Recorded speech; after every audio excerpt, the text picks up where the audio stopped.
श्री गोकुलेश चरण शरण अनुरागी वैष्णवों को पोषित पल्लवित एवं अपने विलक्षण आनंद स्वरूप का दान प्रदान करने श्रीमत शमित होते हुए भी बनारस पधारे। अपने लोगों को जब मिलना होता है तो श्रम नहीं होता। तो परिवार से मिलने में कभी कोई श्रम नहीं होता, आनंद ही है। ऐसी कृपा सिंधु श्री गुरुदेव के चरणों में दंडाशीर्वाद से हम सभी को कर्णरंध्र को पोषित करे, हो वचन सदा हमारे हृदय में स्थित हो।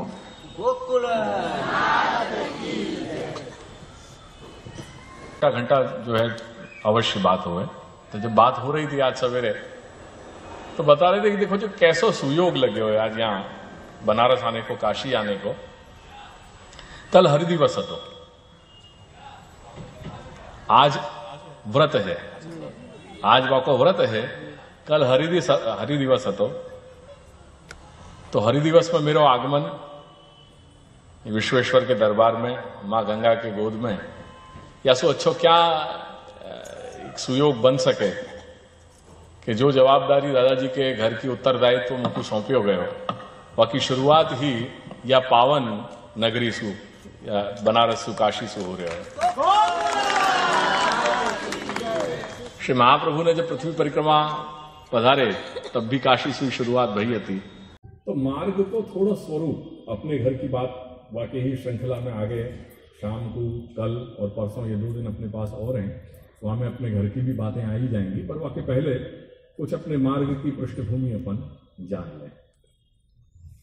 और ये जानना जरूरी है कि अपनो गोकुलनाथ जी को घर क्या है। श्री दादाजी के स्वरूप को तो जान ही रहे हो आप लोग, पर दादाजी को स्वरूप क्या है मूल, और उनको ये घर क्या है, वो घर को स्वरूप क्या है, वह घर की गरिमा क्या है, ये जाननी भी अपन को उतनी ही आवश्यक है। और वो तब तक नहीं ख्याल में आएगी जब तक वो थोड़ा परिचय प्राप्त होए।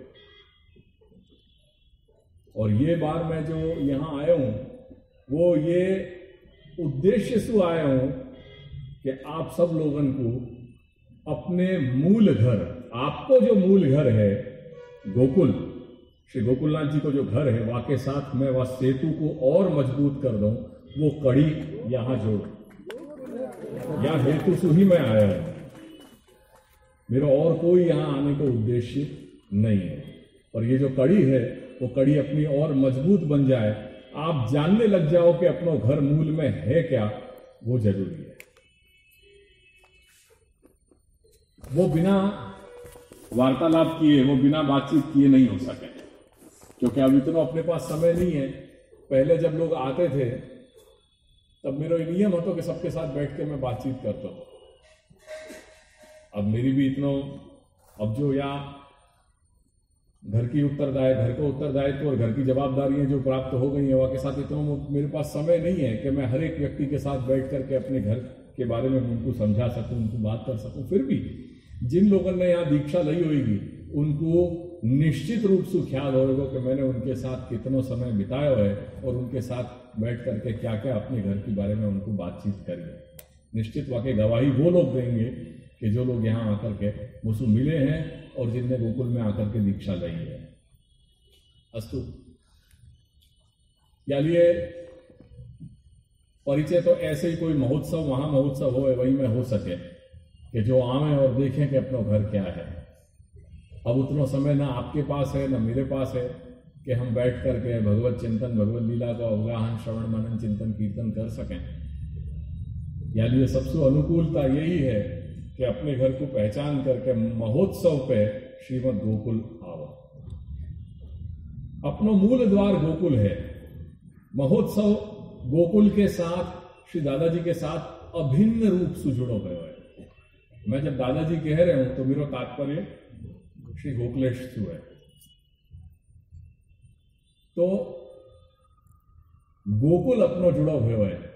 दादाजी, गोकुल और महामहोत्सव, ये तीनों को अलग नहीं किया जा सके।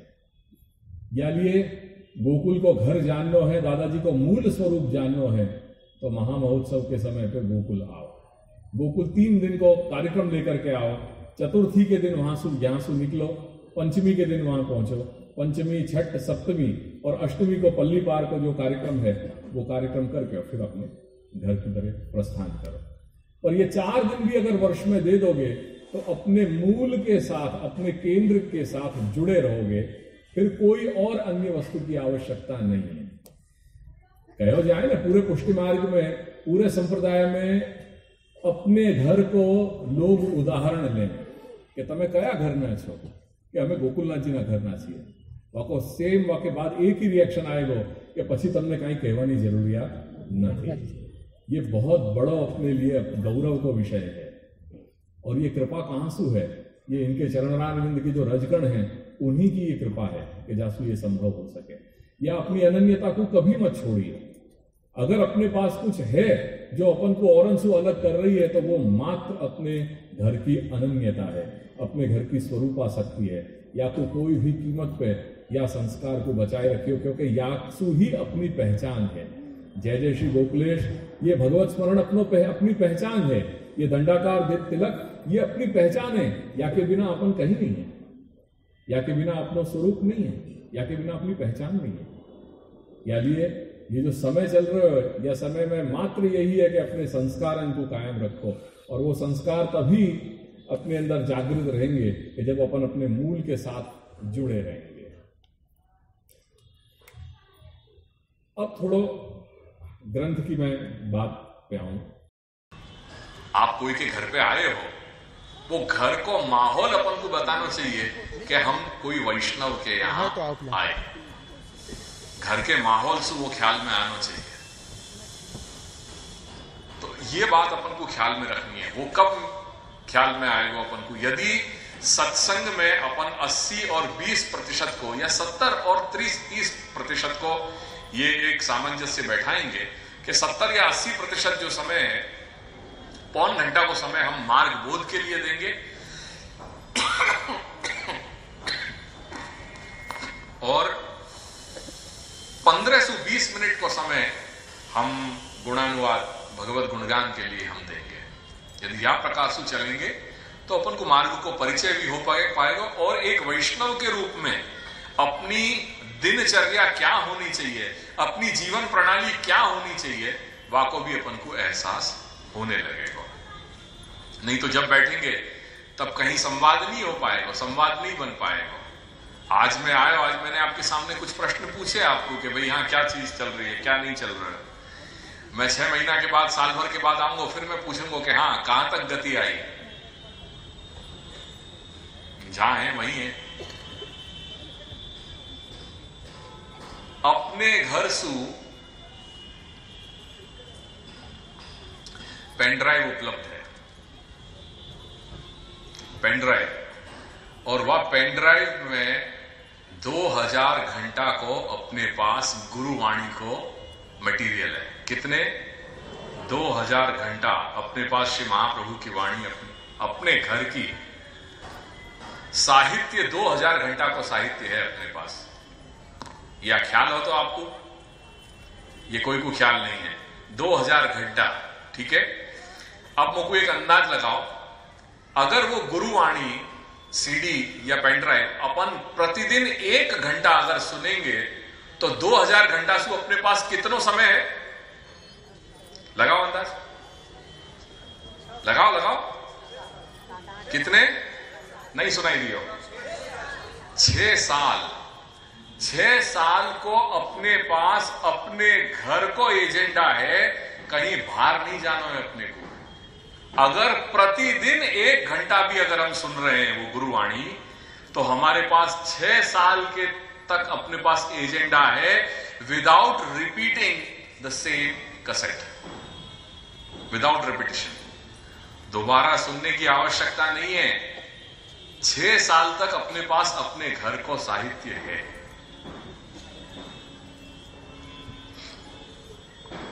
अपने घर को परिचय प्राप्त करो कि अपनो घर कहां है, अपनो घर क्या है। थोड़ो गोकुल आओ, आप यूं ही अगर हमसे मिलते रहे, देखिए एक दिन प्यार हो जाएगा। तो ये मिलते रहो तो सारी गतियां आगे ख्याल में आएंगी। मेरा उद्देश्य अगेन बार बार यही कहूंगा, एक ही है कि कहीं पे भी जब कोई के साथ भी बातचीत होए, व्यवहार तुम लोगन को होए, तो यही कि तुम्हें कया घरना वैष्णव, कि हमें गोकुलनाथ जी ना घरना वैष्णव, बस बात पूरी हुआ। वो ऐसा सरताज है अपने सिर पे कि वहां बात पूरी हो जा रही है। या चीज को हमेशा जीवन में एहसास रखियो कि तुम कौन हो, तुम कहां से आए हो और तुमको क्या जीवन में करना है। सो श्री महाप्रभु के ग्रंथन को कितने विभागन में विभाजित कियो? 5। एक निबंध, दूसरो भागवत व्याख्या, तीसरो भाष्य, चौथो प्रकरण ग्रंथ और 5वां प्रकीर्ण ग्रंथ। क्या लागे? बस ऐसे ही सुनते जाओ तो पंडित बन जाओगे। अब पहले विभाग की बात कर रहे हैं अपन। ये सब मैं मूल वाणी की बात कर रहे हूं, या मैं और अभी कोई जो अन्य परवर्ती जो आचार्य हैं उनने जो व्याख्यान, टीका इत्यादि प्रकट किए हैं उनकी बात तो अभी है ही नहीं, सिर्फ मूल वाणी की मैं बात कर रहा हूं। अब प्रथम विभाग है निबंध को। निबंध को पूर्ण नाम है क्या? तत्वार्थ दीप निबंध। वह तत्वार्थ दीप निबंध के कितने भाग? 3 भाग। पहलो भाग को नाम शास्त्रार्थ प्रकरण, वह में कितनी कारिकाएं हैं? 105। कितनी कारिकाएं हैं? 105। दूसरा विभाग है शास्त्रार्थ सर्वनिर्णय प्रकरण। वो सर्वनिर्णय प्रकरण में कितनी कारिकाएं हैं? 325। कितनी? 325। और जो तीसरा विभाग है वो भागवतार्थ प्रकरण, वो संपूर्ण भागवत पे विद्यमान है। ये पहला विभाग है। दूसरा विभाग है भागवत व्याख्या। श्री महाप्रभु ने अपने जीवन काल में 2 व्याख्याएं प्रकट करी श्रीमद् भागवत पे, एक सूक्ष्म टीका और एक श्री सुबोधिनी जी। नाम सुने? और सूक्ष्म टीका के बारे में नहीं ख्याल होएगा। हाँ, वाको कारण यह है कि जब श्री महाप्रभु पृथ्वी परिक्रमा पे पधार रहे थे तब कोई एक स्थल विशेष पे वो पूरी जो टीका थी वो टीका कहीं रह गई, तो दुर्भाग्य से आज अपने पास वो उपलब्ध नहीं है। सिर्फ एक प्रिंट में एक कागज अभी अपने पास अवेलेबल है, जहां पे सो अनुमान लगा रहे हैं कि श्री महाप्रभु ने संपूर्ण भागवत पे एक सूक्ष्म टीका भी प्रकट करी थी, बट दुर्भाग्य से आज वो उपलब्ध नहीं है अपने पास। और जो दूसरा उपलब्ध है श्री सुबोधिनी जी, वो संपूर्ण भागवत पे अवेलेबल नहीं। वो प्रथम द्वितीय तृतीय हो जाने के बाद भगवत आज्ञा होती जा रही थी कि आप मेरे स्वधाम पधारो करके, सब बीच को सब क्रम छोड़ करके और सीधे दशम स्कंद की व्याख्या करके और फिर वो कार्य पूर्ण कर दिया।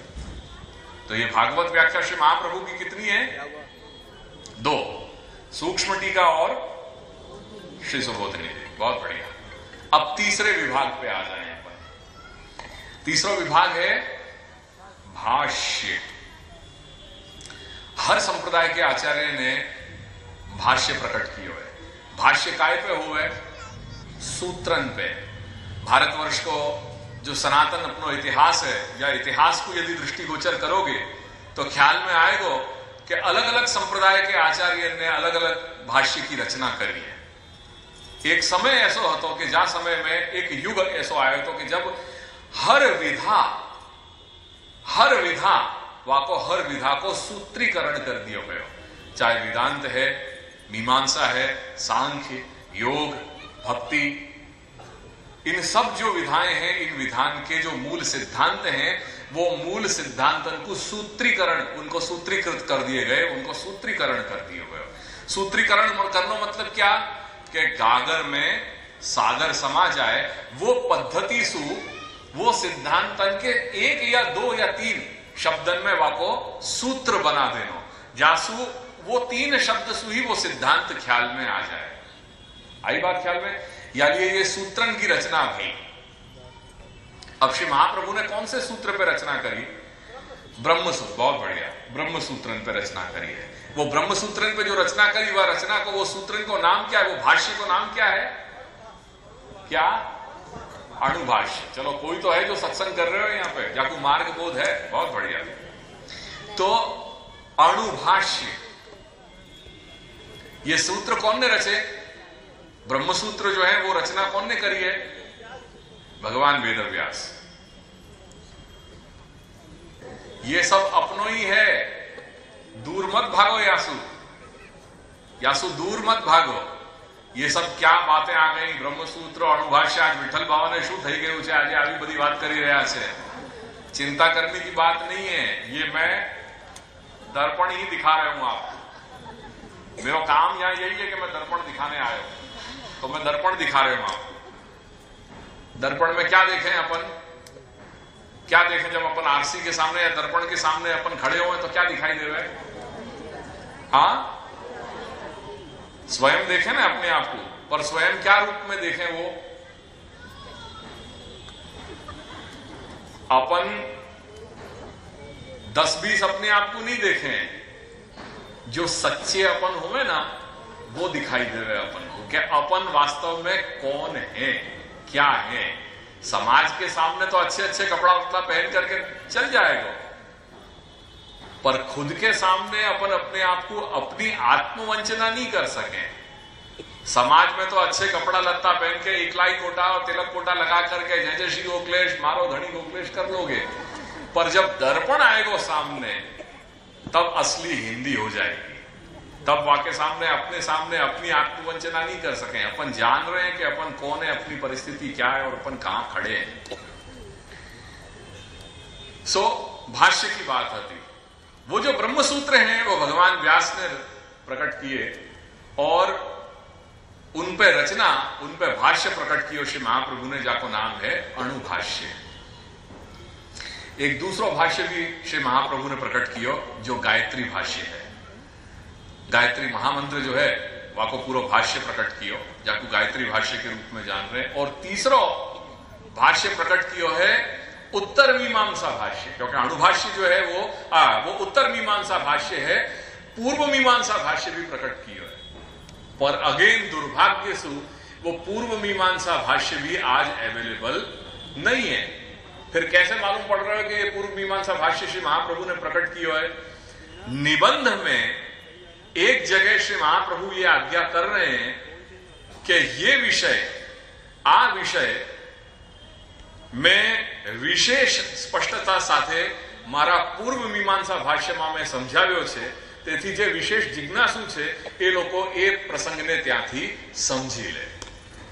आयो ख्याल में? श्री महाप्रभु ये आज्ञा कर रहे हैं ग्रंथ में, निबंध में, कि ये विषय मैंने अपने पूर्व मीमांसा भाष्य में प्रकट किया है। सो वहां जिनको जिज्ञासा है वो वहां से या चीज को समझ लें। या ये वो पंक्ति के आधार पे अपन ये अनुमान लगा रहे हैं कि श्री महाप्रभु ने पूर्व मीमांसा भाष्य भी प्रकट किया। आज दुर्भाग्य के आज वो अवेलेबल नहीं है।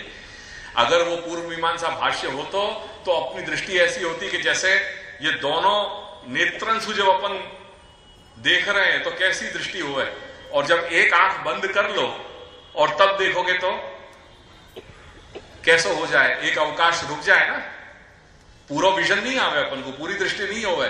तो आज वेद के स्वरूप को जानने के लिए, शास्त्रन के स्वरूप को जानने के लिए अपनी दृष्टि ऐसी है, क्योंकि अपने पास एक है पर दूसरा नहीं है। उत्तर मीमांसा भाष्य है, पूर्व मीमांसा भाष्य नहीं है। तो वो भी कहीं दुर्भाग्य से श्री महाप्रभु कहीं पृथ्वी परिक्रमा में पधारे होंगे, वो पुस्तक या ग्रंथ होएगा, कहीं रह गया, छूट गया, सो छूट गया, आज वो अपने पास अवेलेबल नहीं है। तो ये तीसरा विभाग भया। तीसरे विभाग में जो भाष्य है कितने? 3, अणुभाष्य, पूर्व मीमांसा भाष्य और गायत्री भाष्य। अब चौथा विभाग क्या है? चौथा विभाग प्रकरण ग्रंथ। प्रकरण ग्रंथ, प्रकरण मतलब प्रकरण वाकु के हैं कि जो अनेक विषय में से कोई एक विषय को डील करते हुए वो प्रकरण ग्रंथ। तो माजी ने जो कही ना कि हम लोग षोडश ग्रंथ कर रहे हैं, सर्वोत्तम इत्यादि कर रहे हैं, तो जो षोडश ग्रंथ है, 16 ग्रंथ श्री महाप्रभु के, उनको मूल नाम पहले षोडश तो फिर बाद में भय, क्योंकि 16 की संख्या अपन ने कर दी नहीं आकी, या को पूर्व पहले को नाम है तो प्रकरण ग्रंथ। इनको पहले प्रकरण ही कहे जाते। प्रकरण क्यों कहे जाते? क्योंकि हर ग्रंथ अपने आप में कोई एक अलग विषय को डील कर रहे हैं। जब हम बालबोध की बात कर रहे हैं तो सर्वशास्त्र को संग्रह में आ गए। जब हम सिद्धांत मुक्तावली की बात कर रहे हैं तो श्री महाप्रभु हमें अपने सिद्धांतन को विशेष निश्चय की आज्ञा कर रहे हैं। जब यमुनाष्टक की बात आ गई तो श्री यमुना जी के स्वरूप को वर्णन में अपने को मिल रहे हैं। जब हम पुष्टि प्रवाह मर्यादा कह रहे हैं तो पुष्टि मार्ग क्या है, प्रवाह मार्ग क्या है, मर्यादा मार्ग क्या है, इन तीनों को स्वरूप और पूरा वर्णन अपन को मिल रहे हैं। जब हम सिद्धांत रहस्य की बात कर रहे हैं तो सिद्धांत रहस्य में जो आत्मनिवेदी व्यक्ति है वह आत्मनिवेदी व्यक्ति को बाह्य जो आचार पक्ष है वो आचार पक्ष कैसा होना चाहिए, बाकी एक समझ अपन को सिद्धांत रहस्य से मिल रही है। जब हम नवरत्न की बात कर रहे हैं तो आत्मनिवेदन करने वाले व्यक्ति को मानस व को तत्व चिंतन क्या प्रकार को होना चाहिए वो अपन को समझ नवरत्न में सु मिल रही है। विवेक धैर्य आश्रय में विवेक को स्वरूप क्या है, धैर्य को स्वरूप क्या है, आश्रय को स्वरूप क्या है, वह को विवेचन किए गए है। जलभेद और पंचपद्यानी या में श्रोता और वक्ता के लक्षण क्या है वो वहां पे बताए गए हैं। कृष्णाश्रय में आज के देश काल परिस्थिति सु यावत शक शास्त्रोक्त यावत शक की जो आत्मोत्कर्ष के जो मार्ग हैं वो सब विफल हो गए और करके श्री प्रभु श्री कृष्ण के शरण में जाना ही एकमात्र उपाय है। ये सब बातें कृष्णाश्रय में समझाई गई हैं। निरोध लक्षण में निरोध का स्वरूप क्या है वो समझाया हुआ है। संन्यास निर्णय में जो त्याग है पुष्टि मार्गीय त्याग, वो पुष्टि मार्गीय त्याग क्या दृष्टि से किया जाना चाहिए, बाकी समझ अपन को संन्यास निर्णय में बताई गई है। ऐसे ये सब छोटे छोटे विषय हैं, अलग अलग विषय हैं जिनको प्रकरण ग्रंथन में ये षोडश ग्रंथन में अलग अलग डील किया गया है। सो ये प्रकरण ग्रंथ क्या है, षोडश ग्रंथ को अपन प्रकरण ग्रंथ कह रहे हैं। ये चौथा विभाग है और अब पांचवा विभाग है वो क्या है, प्रकीर्ण। प्रकीर्ण क्या है, मिसलेनियस असॉर्टेड। जो ग्रंथ इन चार में विभाजित नहीं हो सके उनको कलेक्ट करके और एक विभाग बना दियो प्रकरण ग्रंथ, प्रकीर्ण ग्रंथ को, मिसलेनियस असॉर्टेड। तो जो प्रकीर्ण ग्रंथ हैं वो प्रकीर्ण ग्रंथन के अंतर्गत और दो विभाग किए, वाद अंग और भक्ति अंग। क्या किए, वाद अंग और भक्ति अंग। फिर से बोलो, क्या किए, वाद अंग और भक्ति अंग। ये ग्रॉस क्लासिफिकेशन है। प्रकीर्ण ग्रंथ, प्रकीर्ण ग्रंथ के फिर नीचे दो एरो लगाए, एक वाद अंग और एक भक्ति अंग। वो जो वाद अंग है वा के अंदर फिर आयो एक ग्रंथ जो वाह में अपन क्लासिफाई कर रहे हैं वो है पत्रावलंबन। सुने हो या ग्रंथ को नाम सुने हो? ये ग्रंथ यहीं से कुछ रिलेटेड है, कोई बता सके ये? हाँ हाँ कुछ बताओ। हाँ, पत्रावलंबन जो है, महाप्रभु जी यहाँ जब थे काशी में तो उनके पास बहुत वैष्णव आते थे और कोई ना कोई क्वेश्चन करना, तो फिर उनके सेवक जो थे उनको यानी प्रसाद लेने का भी टाइम नहीं मिलता था। तो उन्होंने क्या किया कि एक पत्रावलंबन लिखा और उसको विश्वनाथ जी के मंदिर पर वहाँ टाहीवाल कर दिया और लोगों से कह दिया कि पहले आप लोग वहाँ पढ़ के आइए, आपको न समझ में आएगा तो मैं बताऊंगी। पत्रावलंबे पंडित जीत्या माइक मत मातंग, ये काशी से जुड़ा हुआ ये प्रसंग है। पत्रावलंबन का विद्वानन की नगरी है ये बनारस, काशी। और जब श्री महाप्रभु पधारते तो अनेक शास्त्र करने के लिए पंडितें जो है आकर के शास्त्र के विषय में वाद विवाद करते, वहां में बहुत कालक्षेप हो जाता। तो श्री महाप्रभु ने अपने सिद्धांतन को एक ग्रंथ में रूप में बना करके और विश्वेश्वर के दीवार पे वहां जाकर के लगवा दिया कि ये मेरा मत है, ये मेरा अभिगम है, ये मेरा सिद्धांत है, या कुछ समझ लो। या में आप फिर जाकर के अगर कहीं कोई विशेष जिज्ञासा है तो ही मेरे साथ शास्त्रार्थ करने के लिए या समझने के लिए आई हो। वो पत्रावलंबन ग्रंथ वादात्मक शैली से प्रकट किया है और वो याद लिए प्रकीर्ण ग्रंथन के अंतर्गत जो दो मोटे विभाग अपन ने किए, वाद अंग और भक्ति अंग, वो वाद अंग के अंतर्गत जो ये ग्रंथ है वो पत्रावलंबन ग्रंथ है। अब जो दूसरी साइड है भक्ति अंग की, वह भक्ति अंग को अगेन आगे चल के अपन तीन विभाग में विभाजित कर रहे हैं, नाम, रूप और लीला। क्या? नाम, रूप और लीला। तो नाम पाठ, कुछ ऐसे स्तोत्र हैं कि जो नाम पाठ के कैटेगरी में जाएंगे, कुछ ऐसे स्तोत्र हैं जो स्वरूप वर्णन के कैटेगरी में जाएंगे, और कुछ ऐसे स्तोत्र हैं कि जो लीला चिंतन के कैटेगरी में जाएंगे। या प्रकार से 3 विभागन में इनको कैटेगराइज किए गए हैं। तो जो प्रकीर्ण है, प्रकीर्ण के 2 मोटे विभाग, वादंग, भक्ति अंग। वाद अंग को एक ग्रंथ पत्रावलंबन, और जो भक्ति अंग है, भक्ति अंग के 3 फिर कैटेगराइजेशन, नाम, रूप और लीला। नाम पाठ, स्वरूप वर्णन और लीला चिंतन। तो जितने भी अष्टक हैं, जितने भी अष्टक हैं, यमुनाष्टक, मधुराष्टक, परिवृढ़ाष्टक, गोपीजन वल्लभाष्टक, गिरिराज धार्याष्टक, जितने भी अष्टकन की रचना हुई है वो सब गए स्वरूप वर्णन की कैटेगरी में। और पुरुषोत्तम सहस्रनाम, माजी ने कही ना कि हमारे यहां सत्संग में हम पुरुषोत्तम सहस्रनाम कर रहे हो, करो, वो गयो नाम पाठ के कैटेगरी में, क्योंकि नाम आ गए ना। और लास्ट में जो तीसरी कैटेगरी है वो कौन सी है? लीला चिंतन। तो त्रिविध लीला नामावली, जो त्रिविध लीला नामावली है वो त्रिविध लीला नामावली गई अंतिम कैटेगरी में, और वो है लीला चिंतन की कैटेगरी। या प्रकार से ये मात्र अपने मूलाचार्य जो संप्रदाय के प्रवर्तक आचार्य हैं श्री महाप्रभु, उनके वाणी की को मैंने एक विभाजन आपको बताया। निबंध, भागवत व्याख्या, भाष्य, प्रकरण ग्रंथ और प्रकीर्ण ग्रंथ। बस अब जाकर के कोई भी व्यक्ति को मिलोगे और ये 5 चीज समझाओगे, वो अपने आप, भैया गोकुलनाथ जी के तो काशी के वैष्णव में गोकुलनाथ जी वाले बड़े जानकार हैं, पंडित हो गए। 5 चीजें, कौन सी 5 चीजें? निबंध, भागवत व्याख्या, भाष्य, प्रकरण ग्रंथ और प्रकीर्ण ग्रंथ। निबंध में 3 भाग, शास्त्रार्थ, सर्वनिर्णय और भागवतार्थ।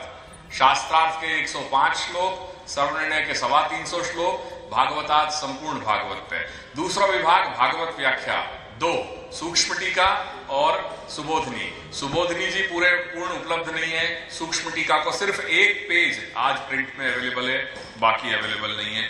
तीसरा विभाग आ गया भाष्य, वहां में पूर्व मीमांसा भाष्य, उत्तर मीमांसा भाष्य मतलब अणुभाष्य, और तीसरा गायत्री भाष्य। पूर्व मीमांसा भाष्य दुर्भाग्य से आज अवेलेबल नहीं है।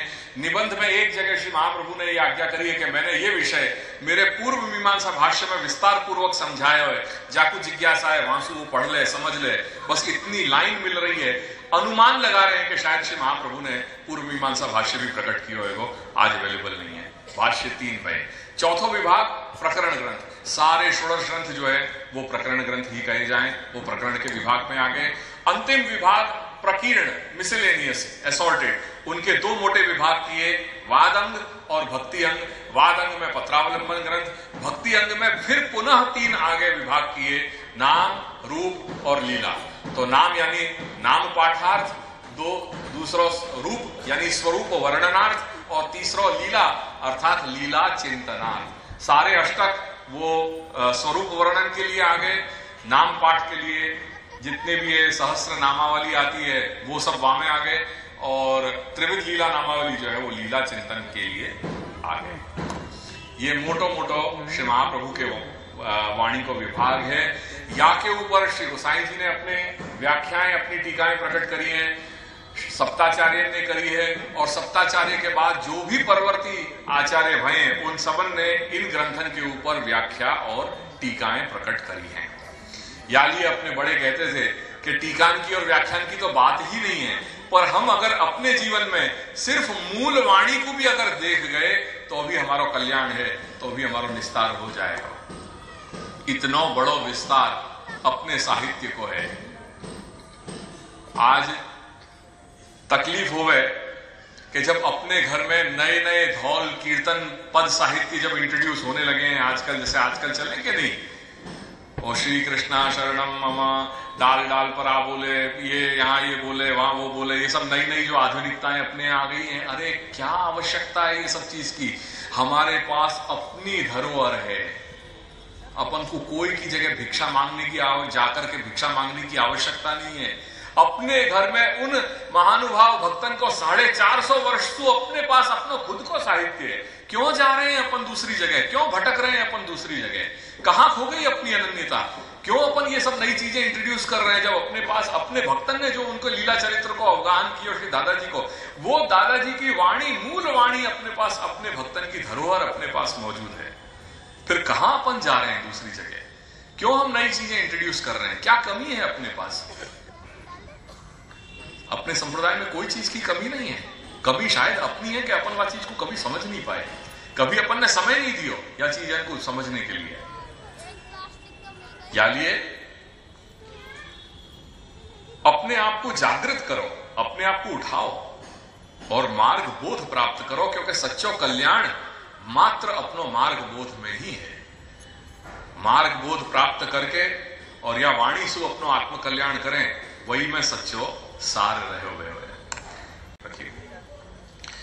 और खास करके मैं जो युवा वर्ग है उनसे मेरी अपेक्षाएं अधिक हैं कि वो मेरे साथ डायलॉग क्रिएट करें, वो मेरे साथ संवाद बने। ऐसो में जो युवा वर्ग है उनके प्रति मेरा ज्यादा कथन है। वो बैठेंगे मेरे साथ बातचीत करेंगे तो मुझको अच्छा लगेगा, मुझको आनंद आएगा। दृढ़ चरणन के रो भरोसो, दृढ़ चरणन के श्री वल्लभ नख चंद्र छटा बिन, सब जग माझ अंधेरो भरोसो, दृढ़ चरणन के साधन और नहीं या कलि में, जासो होत निवेरो। सूर कहा कहे विविध आंधरो, बिना मूल को चेरो भरोसो, दृढ़ चरणन के, दृढ़ चरणन के रो भरोसो, दृढ़ चरणन के रो। जय श्री महाचरण कमले विना, जय श्रीमद गोपीनाथ प्रभु चरण कमले विना, जय श्रीमद विठलनाथ प्रभु चरण कमले विना, जय श्रीमद गोकुलनाथ प्रभु चरण कमले विना। श्री गोकुलनाथ की जय।